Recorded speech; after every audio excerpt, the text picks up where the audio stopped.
그 사라와 그가 낳은 이삭, 그다음에 하갈과 그가 낳은 이스마엘 이야기를 예로 들어서 그 율법 아래 있는 것과 은혜 아래 있는 것을 이제 비교하는 대목입니다.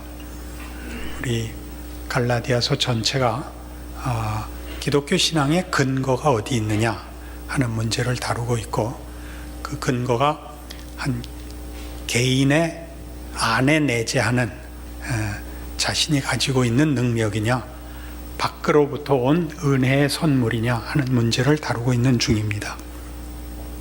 근데 이 비유는 종종 바울이 의도한 것보다 더 신비롭고 더 복잡하게들 생각을 하는데, 이 비유는 아주 분명하고 단순한 것을 부각시키기 위해 있습니다.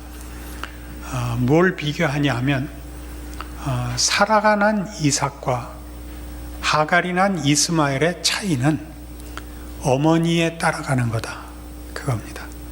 이스마엘과 이삭이 누가 더 낫냐 하는 문제가 아니라, 사라는 부인이었고 하갈은 종이었기 때문에 부인이었던 사라의 아들은 자유인이고 종이었던 하갈의 아들은 종이 될 수밖에 없었다. 그 근거가 자신에게 있지 않았다. 그러나 하갈은 무슨 실수를 하느냐면, 자기가 먼저 아이를 낳기 때문에 자기의 지위가 자기가 난 아들로 인하여 신분과 지위가 바뀔 수 있다고 오해했다는 것이죠. 먼저 아들을 낳았으니까 자기가 그 사라를 업수히 여기고, 또 나중에 난 이삭을 희롱하고 해서 드디어 쫓겨나게 됩니다. 그러니까 어머니가 종이라서 그 태어난 아이가 종이 되는 것인데, 어떤 의미에서 훌륭한 아이를 낳았다고 해서 어머니의 신분이 바뀔 수는 없다. 만들어낸 결과가 원인이 될 수는 없다. 그 내용을 지금 사라와 하갈을 가지고 설명하는 것입니다. 그러니까 기독교 신앙에 있어서도 기독교 신앙의 결과는 하나님이 우리를 불렀기 때문에 생기는 것들이지, 우리가 하나님 앞에 바친 결과로서 내 신분이나 내 자격을 보충하거나 만들어내는 것은 아니다, 그 얘기를 하는 것이죠. 이때 이제 결론 부분에서 보겠습니다마는, 기독교 신앙은 당연히 거룩으로 부름을 받아서 거룩해져야 됩니다만, 거룩한 결과를 낳는 것은 예수 안에서 하나님이 불렀기 때문에 생기는 것들이지, 내가 거룩한 결과를 만들어서 내가 거룩한 사람이 되는 조건과 자격을 만들어낸 것은 아니다, 이 얘기를 하는 것입니다. 그러니까 자신의 신분, 자신의 자격을 논하는 데 있어서 결과를 가지고 조건으로 삼지는 않는다, 그 얘기를 하는 것입니다. 조금 더 찾아보시면 이제 그 결과가 분명해질 것입니다. 우선 신명기 7장에 가봅니다. 구약성경 신명기 7장 272페이지입니다. 구약성경 신명기 7장 6절입니다. 너는 여호와 네 하나님의 성민이라. 네 하나님 여호와께서 지상 만민 중에서 너를 자기 기업의 백성으로 택하셨나니, 여호와께서 너희를 기뻐하시고 너희를 택하심은 너희가 다른 민족보다 수요가 많기 때문이 아니니라. 너희는 오히려 모든 민족 중에 가장 적으니라. 여호와께서 다만 너희를 사랑하심으로 말미암아, 또는 너희의 조상들에게 하신 맹세를 지키려 하심으로 말미암아 자기의 권능의 손으로 너희를 인도하여 내시되, 너희를 그종 되었던 집에서 애굽 왕 바로의 손에서 속량하셨나니, 그런즉 너는 알라. 오직 네 하나님 여호와는 하나님이시요 신실하신 하나님이시라. 그를 사랑하고 그의 계명을 지키는 자에게는 천대까지 그의 언약을 이행하시며 인애를 베푸시되, 그를 미워하는 자에게는 당장에 보응하여 멸하시나니, 여호와는 자기를 미워하는 자에게 지체하지 아니하시고 당장에 그에게 보응하시느니라. 그런즉 너는 오늘 내가 네게 명하는 명령과 규례와 법들을 지켜 행할지니라. 이 하나님께서 이스라엘을 택한 이유는 저들이 다른 민족보다 우월한 조건을 갖고 있기 때문이 아니었다 그거죠. 하나님이 이스라엘을 택하셨기 때문에, 이스라엘을 기뻐하셨기 때문에 구원이라는 결과도 생겼고 하나님의 명령을 받게 되었다 이거죠. 그러니까 뒤에 있는 말씀들이 이제 그 오해 소지가 좀 있는데, 그 9절에서 11절까지 있는 그러므로 너희는 하나님의 명령을 따라라. 그 명령을 따르면 복을 받고 그렇지 않으면 벌을 받는다는 조건이 아닙니다. 하나님에게 선택을 받았고 하나님의 자녀가 되었기 때문에 선택의 여지 없이 순종해야 된다. 그 얘기를 하는 것이 결론입니다. 그러니까 우리 모든 신약시대 성도들도 구약 성도들과 동일하게 예수 안에서 하나님의 부르심을 받았기 때문에 순종이 요구되는 것이지 선택이 요구되질 않습니다. 그리고 우리가 선택하거나 우리가 만들어내는 것으로 인하여 그것이 우리의 조건이고 그것이 우리의 자격이라고 생각하면 안 된다. 그 얘기를 하는 것이죠. 우리 지금 갈라디아서로 돌아오시면 계속 갈라디아서 내내 사도 바울이 언성을 높이는 가장 중요한 초점이 뭐냐 하면 갈라디아서 1장에 가보십시다. 1장 4절, 그리스도께서 하나님 곧 우리 아버지의 뜻을 따라 이 악한 세대에서 우리를 건지시려고 우리 죄를 대속하기 위하여 자기 몸을 주셨다 이겁니다.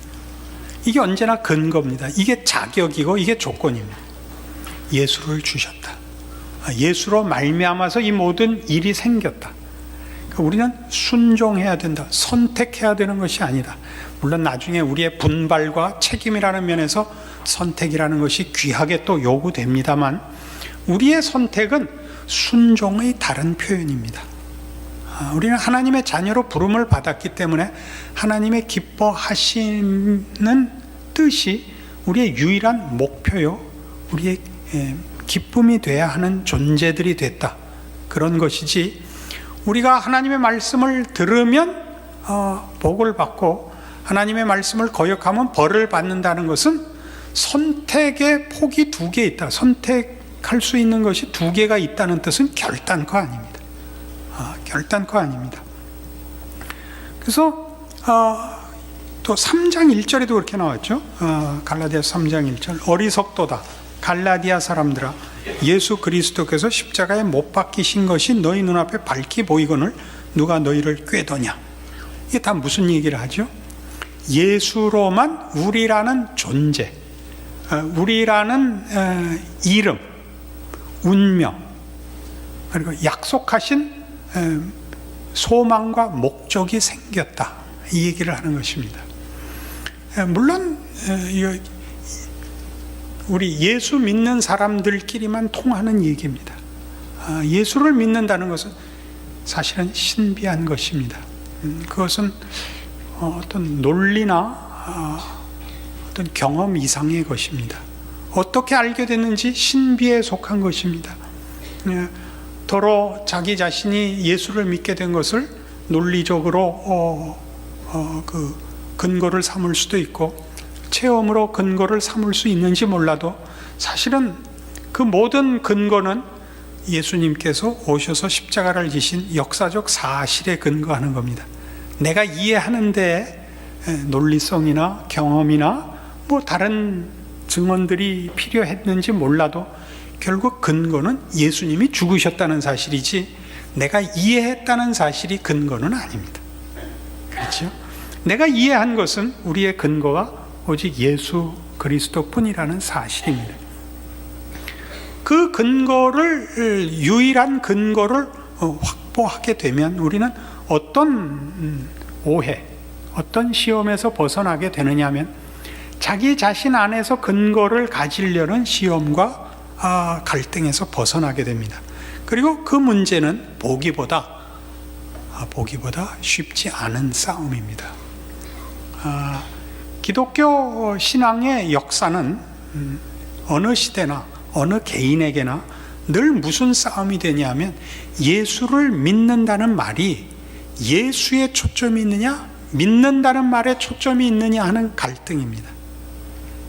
나는 예수를 믿는다 라는 선택, 결단, 의지에 중심을 두면 그는 자신이 한 일에 대한 성과, 그 현실이라는 것에 흔들릴 수밖에 없습니다. 갈라디아서는 전부 그 얘기입니다. 우리는 예수를 믿는다는 말이 예수에 초점이 있는 줄로 아는 자들입니다. 우리의 믿음은 종종 흔들리지만 예수라는 분이 누구시며 왜 오셨으며 뭘 하셨느냐는 우리의 이해나 우리의 확신과 상관없이 영원한 진리입니다. 그것은 예수님이 이 땅에 오셨고 십자가에 죽으셨고 우리 죄를 대신하셨다는 사실이 번복될 수 없는 역사적 사실이었던 것처럼 하나님이 우리를 예수 안에서 당신의 자녀로 삼으시고 택하신 백성으로 거룩한 그의 선민으로 목적하고 기뻐하신다는 사실이 그 역사적 예수 그리스도의 성육신과 죽음과 부활만큼이나 확실하다는 것으로 우리의 유일한 근거가 된다, 그런 뜻입니다. 이 문제는 우리 20주년 행사할 때 왔던 커비넌트 신학교 총장이 냈던 브라이언 채플 박사가 쓴 성화의 은혜의 주제이기도 합니다. 신자들이 신앙생활을 시작하고 예수를 믿고 신자로서 신앙의 실천을 할 때 닥치는 가장 큰 시험이 뭐냐? 자기 안에서 기독교 신앙의 근거를 확보하려고 하는 공로주의다. 이게 그 주제였습니다. 그리고 그 책에서 역사상 이 문제에 관하여 가장 큰 공헌을 한 유명한 목사님을 소개하고 있죠.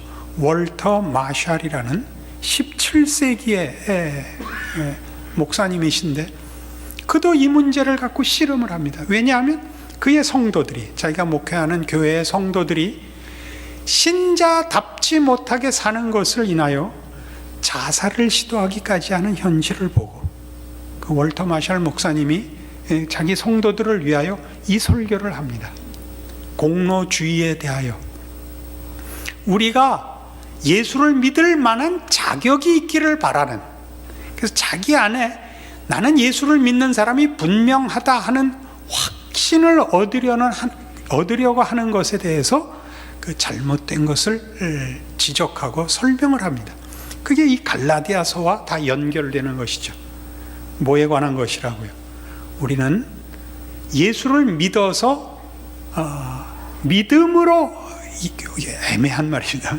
나의 결단과 의지라는 차원에서 믿음으로 우리라는 신자가 성립하는 것이 아니라 그 믿음이 성립하게 되는 예수 그리스도로 말미암아 우리의 믿음이 성립하며 나의 신자 된 것과 신자로서의 존재와 인생이 거룩한 백성으로 성립할 수 있게 된다. 이 가르침을 하는 거죠. 초점되는 싸움은 이겁니다. 이런 문제가 대두되는, 이런 문제가 설명되어야 되는 가장 큰 이유는 내가 예수를 믿고 거룩하게 살고 싶은데 현실이 그렇지 않다는 우리의 연약함 때문에 생기는 것이죠. 어느 성도나 다 이 문제에 걸려 있을 것입니다. 내가 소원하고 내가 기대하는 것만큼 신앙생활을 하지 못한다는 현실, 이 문제죠. 빌립보서 3장에 가면 이 문제에 대한 사도 바울의 아주 유명한 답변이 있습니다. 우리는 이 답을 자주 놓치는데요. 자,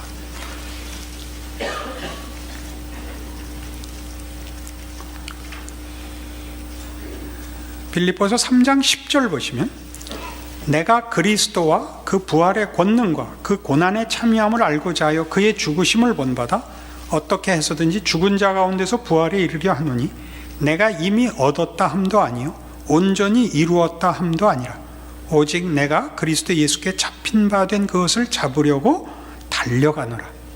이게 무슨 얘기를 하고 있나 보세요. 사도 바울같이 훌륭한 사도도 자기가 완성되어 있다고 믿지 않는다는 것이죠. 그는 죽은 자 가운데서 부활에 이르기를 원하고 그의 죽으심을 본받기를 원하고 아직도 온전하지 않지만 예수께 잡힌 바 된 그것을 잡으려고 달려가고 있는 중입니다. 그가 우리식으로 얘기하면 사도나 되었고 이방의 사도로 큰 그 사명과 책임 속에 있으면서 얼마나 이런 일들이 그에게도 괴로웠겠습니까? 그에게 얼마나 큰 숙제였겠습니까? 그 갈라디아 속에서 초점이 그 주제가 분명하게 드러나죠. 우리 안에서 근거를 확보하려고 하는 자마다 예수 그리스도의 죽으심을 무효화시키는 자라. 우리가 우리의 자격과 우리의 조건을 우리 안에서 확보하게 되는 순간 예수 그리스도의 죽으심은 필요 없어지는 것이죠. 예수 그리스도가 죽을 필요가 없었다면 우리가 죄인이 아니라는 소리고, 예수 그리스도의 죽음을 필요로 하지 않는다면 우리는 우리가 현실적으로 죄인이라는 사실을 부정하는 것이 되는데, 그렇게 된다면 기독교 신앙은 성립될 수 없습니다. 우리가 죄인이라는 것이 무슨 말인지, 예수님께서 우리를 위하여 죽으셨다는 게 무슨 뜻인지를 안다면 예수 그리스도의 죽음이 가지는 기독교 신앙의 충분한 근거를, 충분한 조건을 확보할 수 있을 것이다. 그게 갈라디아서의 주제인 것입니다. 그리고 우리 모두의 현실인 것입니다. 그러니까 신자의 신앙의 그 책임은 그래서 능력이 아니고 순종입니다. 선택과 결정의 문제이기보다 순종의 문제입니다. 선택과 결정의 문제라는 것은 우리가 얼마든지 긍정적으로 쓸 수 있는 표현입니다만, 오늘 이 순종이라는 말의 의미를 더 분명히 하기 위해서 제가 선택과 이렇게 대비시키는 것은 선택하는 실력, 선택하는 분별, 선택하는 믿음, 이렇게 그것을 자기 것으로 가질까 봐 그러는 것입니다. 우리는 기독교 신앙을 실천하는 것을 하나님의 명령에 순종하여 하는 것이지 실력이 있어서 하지 않습니다. 이거 오늘 설교에서는 가장 중요한 부분입니다. 실력이 있어서 하지 않는다는 건 무슨 뜻이냐면, 여러분 그 신앙생활을 해보시면 그 순종을 하기란 어렵습니다. 우리의 본성은 죄의 본성을 가지고 있고 신령한 일에 대하여 우리는 큰 실력이 없습니다. 우리는 거의 매번 실패하곤 합니다. 그 실패를 할 때마다 우리는 우리 안에 실력이 없다고 자책을 하죠. 그러니까 무슨 일이 생겼을 때 고민할 필요가 없고 실패할 필요 없고 틀릴 필요가 없는 자신을 요구하는 것 때문에 우리의 신앙은 늘 본의 아니게 자기 자신 안에 근거와 조건을 가지는 실력으로 다름질치게 되곤 하는 것입니다. 그래서 그 실력이 만들어져야 기독교 신앙을 실천할 수 있다고 믿는 것이죠. 그 싸움이 아니고, 우리는 실력이 없지만 하나님이 나를 위하여 내가 요청하기 전에 그 아들을 보내신 바로 그 방식대로 하나님이 예수 안에서 나를 불렀기 때문에 하나님이 하라 하시는 것이 선택의 여지 없이 우리의 사명이라고 믿는 순종으로 자신의 신앙 실천을 점검할 줄 알아야 됩니다.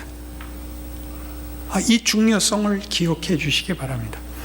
여러분이 신앙에서 실패하는 것은 순종하지 않은 탓이지 실력의 유무와는 상관이 없는 것이다. 이렇게 일단 크게 둘을 분별해 주십시오. 실력이 없으면 실력을 쌓을 때까지는 아무것도 안 하겠다 들게 됩니다. 그러니까 내가 신앙 실천에 실패하는 것은 아니라 순종치 못한 탓입니다. 순종한다는 것을 실력과 능력으로 치부하지 마시고 예수를 우리를 위하여 십자가에 죽이신 하나님의 부름이라는 것과 묶으셔서 예수께서 나를 위하여 죽은 것이 사실이듯이 그 하나님께서 나를 부르시기 위해 그 아들을 십자가에 못 박은 그 사건으로 나를 하나님의 백성으로 인정하시고 오늘 명하고 계시다. 그 말씀을 나는 순종해야 된다. 선택에 문제가 없는 일이다 라고만 생각하기 시작을 하자 이거죠. 순종하고 불순종하는 일만 있습니다. 불순종하셨거든 불순종했다고 인정을 하시지 나는 실력이 없다 그러지 말자고요. 일단 근본적인 구별에 있어서 그렇게 하자고요. 물론 나중에 이 일이 실력이 돼야 됩니다. 실력이 된다는 건 우리가 신앙 실천하는 일이 많은 시행착오와 또는 후회와 또 많은 연습과 몸부림과 노력에 의해서 점점 더 승리하는 일이, 성공하는 일이 나아지고 더 깊어지고 커진다는 것을 우리는 압니다. 그러나 오늘 싸움의 주된 논점은 우리가 이렇게 우리 안에 근거를 가지는 실력 있는 신자가 되는 것을 만드는 바람에 순종과 불순종으로 명백하게 구별되는 하나님의 명령들 앞에서 반응하는 것을 다 보류하게 된다는 것이죠. 그 실력이 있기 위한 자책과 자기 채찍질, 이거 유용한 것입니다만은 그렇게 함으로써 순종이라는 것이 실력을 쌓고 난 다음에야 만날 수 있는 문제로 유보된다는 사실입니다. 분명해지셨습니까? 그래서 우리의 신앙 순종이라는 것은 그래서 넉넉하지 않습니다. 이렇게 사랑을 하라는 것이 마음에 사랑하는 감정이 생겨서 사랑이 나오기를 기다려 갖고는 평생 사랑 못할 수 있습니다. 사랑하라고 하셨으므로 나는 사랑한다입니다. 그러니까 사랑을 위한 첫 발걸음은 뭐죠? 일단 다툼과 악한 생각을 버리는 겁니다. 못 버리겠으면 도망이라도 가십시오. 그렇게 하는 거죠. 쳐다보고 일단 웃기로 한다. 웃음이 안 나오면 그럼 도망이라도 가자. 인상은 쓰지 말자 이거죠. 이게 성경식 가르침입니다. 로마서 8장에 가보십시다. 이 문제들이 성경에 얼마나 사실은 분명하게 약속된 또는 우리의 현실을 이해하고 있는 문제인가? 로마서 8장